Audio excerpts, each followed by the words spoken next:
आपके अपने YouTube channel global science IQ में आप सभी लोगों का मैं हार्दिक स्वागत करती हूँ। आशा करती हूँ आप सभी लोग बहुत ही अच्छे होंगे और आपकी स्टडी भी बहुत ही अच्छी चल रही होगी।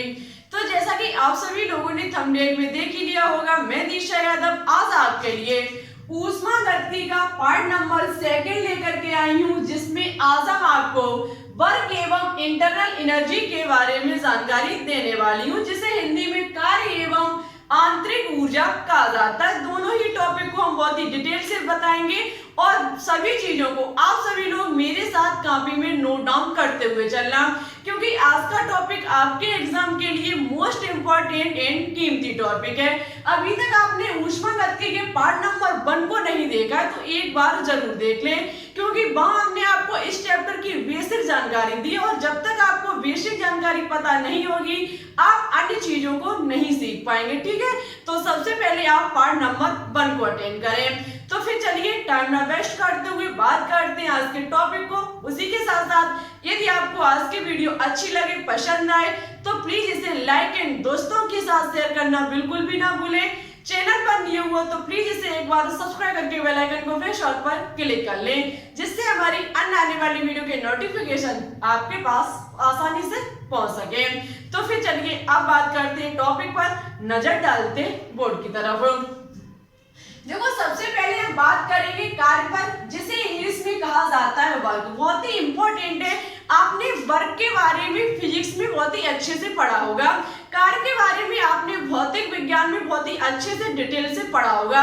लेकिन एक बात याद रखना, जो ये आपका कार्य है वो यहाँ पर रासायनिक विज्ञान की दृष्टि से देखा जाए, केमिस्ट्री की दृष्टि से देखा जाए, तो ये कार्य हमारा यांत्रिक कार्य होगा। ठीक है, कौन सा कार्य होगा? यांत्रिक कार्य होगा।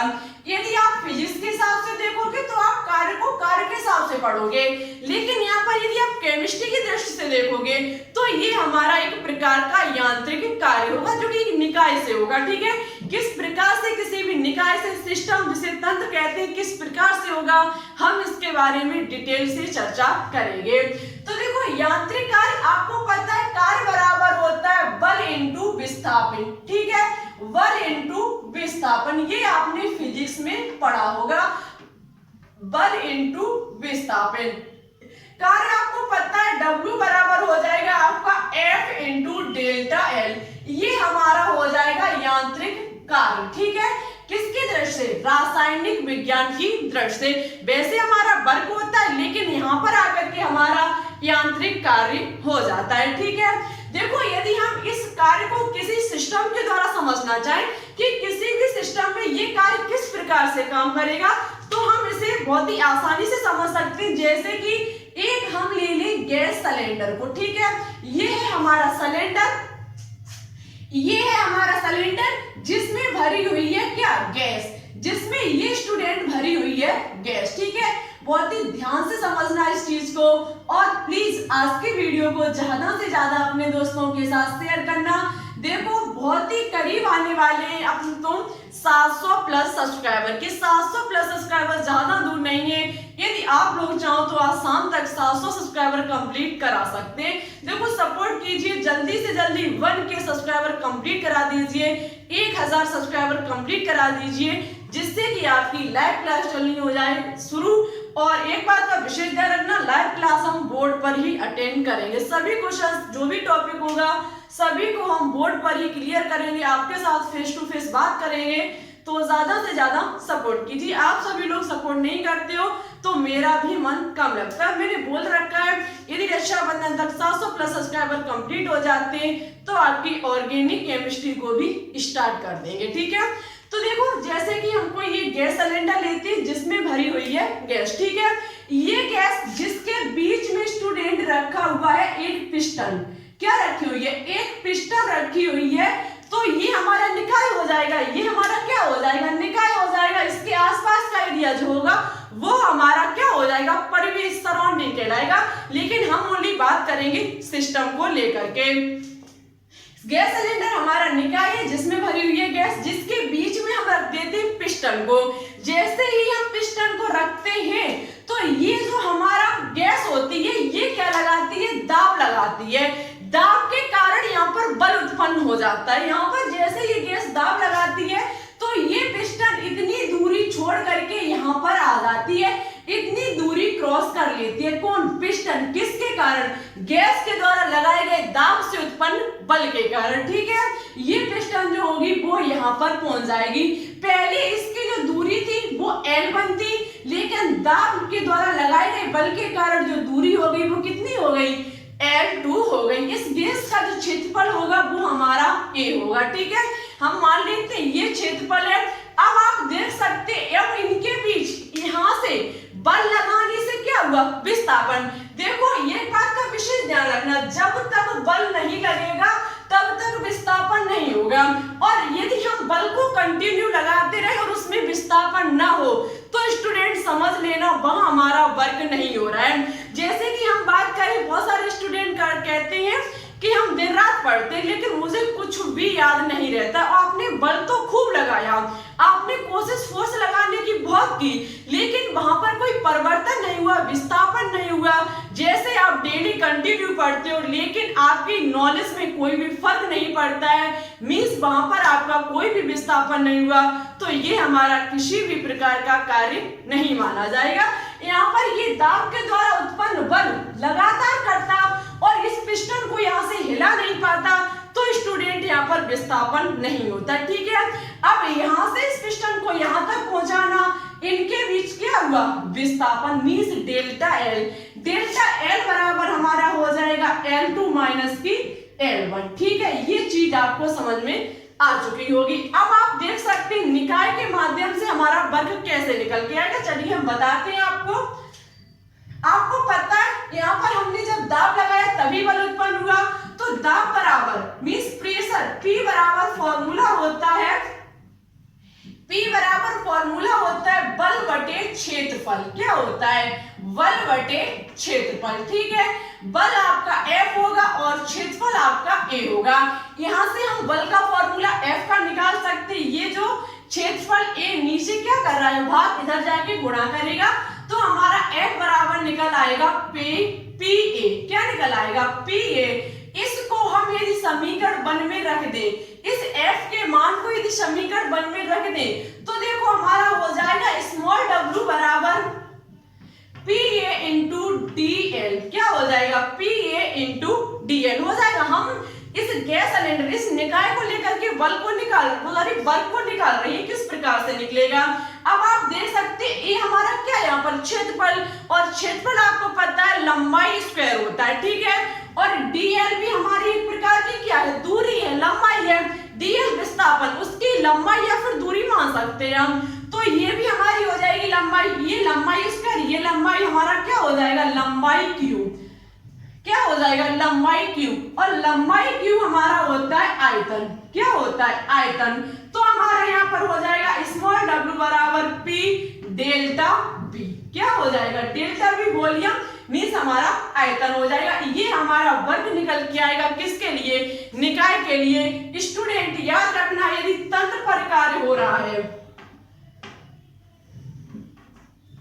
यदि तंत्र पर कार्य करने पर, यदि हम तंत्र पर कार्य करेंगे, तंत्र पर कार्य करने पर हमारा फॉर्मूला W बराबर P डेल्टा B मींस धनात्मक निकल के आएगा। ठीक है, कैसा निकल के आएगा? धनात्मक। और यदि हम तंत्र द्वारा कार्य कर रहे हैं, यदि हम तंत्र द्वारा कार्य कर रहे हैं, यदि तंत्र द्वारा कार्य करने पर W बराबर हमारा निगेटिव निकल के आएगा, मींस ऋणात्मक निकल के आएगा। ये ऊष्मागतिकी के अनुसार कहा जाता है। यदि वर्ग हमारा तंत्र पर कार्य करने पर हमारा वर्ग ये प्लस में निकल के आएगा, और तंत्र द्वारा कार्य करने पर हमारा ऋणात्मक निकल के आएगा। ठीक है, आई होप आपको समझ में आ चुका होगा। नहीं आया तो हम एक बार फिर से समझा देते हैं। ठीक है, देखो हम आज सबसे पहले वर्ग पर हम चर्चा करेंगे। तो हमने वर्ग पर आपको क्या बताया कि वैसे आपने फिजिक्स की दृष्टि से वर्ग बराबर पढ़ा होगा बल इंटू विस्थापन, वही यहाँ पर रहेगा, लेकिन यहाँ पर रासायनिक विज्ञान की दृष्टि से जो आपका कार्य होगा, जो वर्ग होगा, वो हमारा यांत्रिक कार्य होगा। ठीक है, कौन सा कार्य होगा? यांत्रिक कार्य बराबर बल इंटू विस्थापन। कार्य हमारा W बराबर F इंटू डेल्टा dl हो जाएगा, ये हमारा वर्ग निकल के आ जाएगा। लेकिन हम किसी निकाय को या फिर किसी सिस्टम को लेकर के बात करें तो हम सिस्टम के तौर पर यहाँ पर ले सकते हैं गैस सिलेंडर, उसमें भरी हुई है गैस। क्या भरी हुई है? गैस। उसमें ये गैस भरी हुई है, उसके बीच में हम रख देते हैं पिस्टन को। उस पिस्टन को जब हम रखते हैं तो क्या होता है, यहाँ पर गैस जो भरी हुई है उसके द्वारा दाब लगाया और दाब से उत्पन्न हुआ बल, वो बल यहाँ पर कार्य करेगा और इस पिस्टन को यहाँ से हिला करके यहाँ पहुंचा देगा। मींस बल के द्वारा यहाँ पर विस्थापन उत्पन्न होगा। स्टूडेंट याद रखना, जब तक हम बल लगाएंगे वहां पर कोई परिवर्तन नहीं हो रहा है, विस्थापन नहीं हो रहा है, तो वो हमारा कार्य नहीं होगा। उदाहरण भी हमने आपको दिया, आप कंटिन्यू 24 घंटे स्टडी कर रहे हो, आपका एग्जाम है, आप दिन देखते हो ना रात देखते हो, ना दिन देखते हो ना रात देखते हो, 24 घंटे स्टडी कर रहे हो, लेकिन आपकी नॉलेज में कोई भी फर्क नहीं पड़ रहा है, तो वो आपका कार्य नहीं होगा। क्योंकि वहां प्रेशर फोर्स तो आप कंटिन्यू लगा रहे हो, बल तो आप कंटिन्यू लगा रहे हो, लेकिन आपका वहां विस्थापन नहीं हो रहा है, हमारा कार्य नहीं माना जाएगा। हम यहाँ पर क्या करेंगे, बल लगाएंगे, बिल्कुल यहाँ पर विस्थापन होगा। मीन्स dl जो होगा वो निकल के आ जाएगा, यहाँ से यहाँ तक की दूरी l बनती और जब विस्थापन हुआ तो हमारी L2 हो गई। ठीक है, आपको पता है दाब P बराबर बल इंटू क्षेत्रफल होता है, 1/, क्षेत्रफल होता है, तो बल हमारा F हो जाएगा, क्षेत्रफल हमारा A हो जाएगा। यहाँ से हम बल निकाल लेंगे, हमारा PA निकल के आ जाएगा। इस F के मान को हम समीकरण 1 में रखेंगे। समीकरण 1 में रखने पर हमारा W बराबर PA इंटू dl हो जाएगा। आपको पता है A हमारा क्षेत्रफल होता है और क्षेत्रफल बराबर होता है लंबाई स्क्वायर, और dl भी हमारी एक प्रकार की लंबाई है, तो लंबाई स्क्वायर और लंबाई हमारी लंबाई क्यू हो जाएगी, तो लंबाई क्यू हमारा आयतन होता है। ठीक है, तो हमारा P डेल्टा V निकल के आ जाए, परिवर्तन की वजह से डेल्टा लगाना पड़ा। ठीक है, तो ये हमारा निकाय के लिए कार्य निकल के आएगा, एग्जाम में पूछा जा सकता है। यदि हम तंत्र पर कार्य करेंगे, तंत्र पर कार्य करेंगे तो कार्य हमारा धनात्मक आएगा, और यदि तंत्र द्वारा कार्य किया जाएगा तो हमारा कार्य जो होगा वो ऋणात्मक निकल के आएगा। आई होप आपको समझ में आ चुका होगा। अब आपको कमेंट बॉक्स में कमेंट करके बताना होगा कि कार्य का मात्रक क्या होता है। CGS पद्धति और MKS पद्धति में कार्य के मात्रक क्या होते हैं, आपको हमारे कमेंट बॉक्स में कमेंट करके बताने होंगे। यदि आपकी फिजिक्स की तैयारी अच्छी और बेहतरीन चलती होगी तो आप इसका आंसर अवश्य ही दे देंगे। चलिए अब बात करेंगे इंटरनल एनर्जी, आंतरिक ऊर्जा पर। ठीक है, चलिए अब बात करते हैं आंतरिक ऊर्जा पर, जिसे इंग्लिश में कहा जाता है इंटरनल एनर्जी। देखो बहुत ही इंपॉर्टेंट है ये, क्योंकि इससे आपके एग्जाम में न्यूमेरिकल पूछे जाते हैं। ठीक है, जो सवाल बनते हैं वो इस आंतरिक ऊर्जा से भी बनते हैं। तो आप सभी लोग इस वीडियो को मेरे साथ अंत तक देखते रहना, क्योंकि आज हमने जो भी जानकारी दी सभी जानकारी आपके एग्जाम के लिए बहुत ही इंपॉर्टेंट जानकारी है। ठीक है, देखो इसमें लिखा हुआ है किसी निकाय में उपस्थित संपूर्ण ऊर्जाओं का योगफल आंतरिक ऊर्जा कहलाती है। किसी भी सिस्टम में, किसी भी तंत्र में या फिर किसी भी निकाय में उपस्थित पदार्थ की जितनी भी एनर्जी है उसे हम क्या कहते हैं, उसका जो योगफल होगा वो हमारी यांत्रिक ऊर्जा कहलाएगी। ठीक है, और निकाय की स्थिर आयतन पर ज्ञात की गई ऊर्जा उसकी यांत्रिक ऊर्जा होती है। निकाय की किस पर, स्थिर आयतन पर, निकाय की स्थिर आयतन पर जो ज्ञात की जाने वाली ऊर्जा होती है वो हमारी कौन सी ऊर्जा होती है, आंतरिक ऊर्जा होती है। ठीक है, एग्जाम में पूछा जा सकता है कि किसी भी सिस्टम की स्थिर आयतन पर ज्ञात की गई ऊर्जा कौन सी होती है, तो देखो वो हमारी आंतरिक ऊर्जा होती है। आपने कई एक प्रकार की ऊर्जाएं पढ़ी होगी। देखो जो आपकी एनर्जी होगी, ऊर्जा, ये जो इंटरनल एनर्जी होगी उसे हम E, U से डिनोट करेंगे, E, U से प्रदर्शित करेंगे।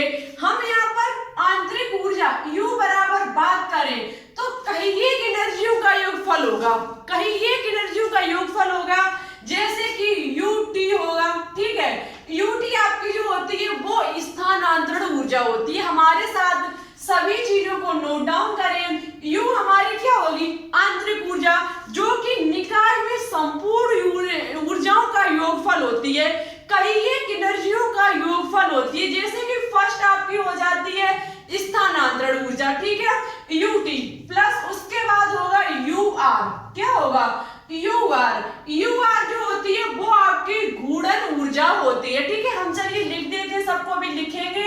यूआर के बाद आपकी आएगी यूआई, कौन सी आएगी, यूआई, ठीक है। यूआई जो होती है वो आकर्षण ऊर्जा होती है, या फिर हम इसे अननोन क्रिया ऊर्जा भी कह सकते हैं, ठीक है।